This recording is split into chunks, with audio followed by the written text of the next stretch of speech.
2 വർഷത്തിലധികം സമയമെടുത്ത പരിശുദ്ധ ഖുർആൻ സ്വന്തം കൈപ്പടയിൽ എഴുതി പത്തനംതിട്ട ചിറ്റാറിലെ അബ്ദുൽ കരീം എന്ന 93-കാരൻ. 600 പേജുകളും 3 കിലോ തൂക്കവുമാണ് കരീം തയ്യാറാക്കിയ ഖുർആനുള്ളത്. അഊദു ബില്ലാഹി മിനശ് ശൈത്വാനിർ റജീം. ബിസ്മില്ലാഹിർ റഹ്മാനിർ റഹീം. അൽഹംദുലില്ലാഹി റബ്ബിൽ ആലമീൻ. 3 പതിറ്റാണ്ടോളം അധ്യാപകനായിരുന്ന അബ്ദുൽ കരീം ജോലിയിൽ നിന്ന് വിരമിച്ച ശേഷവും സമയം വെറുതെ പാഴാക്കാൻ തയ്യാറായിരുന്നില്ല. നാട്ടിലെ സാമൂഹിക സാംസ്കാരിക പ്രവർത്തനങ്ങളിലും കായിക മേഖലയിലും സജീവമാണ് ഇന്നും. ആ കാരണത്താലാണ് ചിറ്റാറുകാർ ഈ മനുഷ്യനെ ബഹുമാനപൂർവ്വം കരീം സർ എന്ന് വിളിക്കുന്നത്.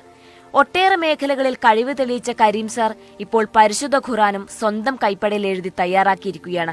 രാജ്യത്ത് തന്നെ ഇത്തരത്തിൽ ഖുർആൻ എഴുതിയവർ വിരളമാണ്. ഖുർആൻ വായിക്കുകയൊക്കെ ചെയ്യാറൊക്കെ കുറേയൊക്കെ പഠിച്ചിട്ടുണ്ട്.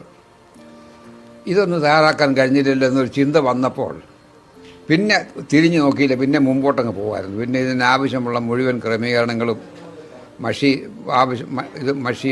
പേനയ്ക്കകത്ത് മഷി ഒഴിച്ചിട്ട് ആണല്ലോ ഞാൻ ആ ശൈലി അനുസരിച്ചാണ് ഉപയോഗിച്ച് എഴുതുന്നത്. നിബൊക്കെ ഞാൻ തന്നെ തയ്യാറാക്കി ഈ കൈയക്ഷരത്തിൻ്റെ ഈ ഒരു നന്മ എൻ്റെ മനസ്സിലുള്ളതുകൊണ്ട് ഇത് ഖുർആൻ എഴുതണമെന്ന് വിചാരിച്ചു. പിന്നെ ഞാൻ പുറകോട്ട് നോക്കിയില്ല, പിന്നെ അങ്ങ് എഴുതുമായിരുന്നു. പിന്നെ യഥാർത്ഥ പതിപ്പിൽ നിന്നും നേരിയ വ്യത്യാസം പോലും തന്റെ കൈയെഴുത്ത് ഖുർആനിൽ ഉണ്ടാവരുതെന്ന് ഈ മനുഷ്യന് നിർബന്ധമുണ്ടായിരുന്നു.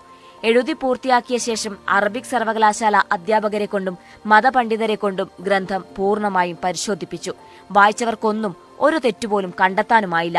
ഖുർആൻ പൂർത്തിയാക്കിയതിനൊപ്പം യാസീൻ കൈപ്പുസ്തകമായി എഴുതി തയ്യാറാക്കി അടുത്ത ബന്ധുക്കൾക്കും സുഹൃത്തുക്കൾക്കും നൽകി. വർഷങ്ങൾ നീണ്ട തന്റെ പരിശ്രമം വിജയമായതിന്റെ ചാരിതാർത്ഥ്യത്തിലാണ് ഇന്ന് ഈ മനുഷ്യൻ. മീഡിയ 1 പത്തനംതിട്ട.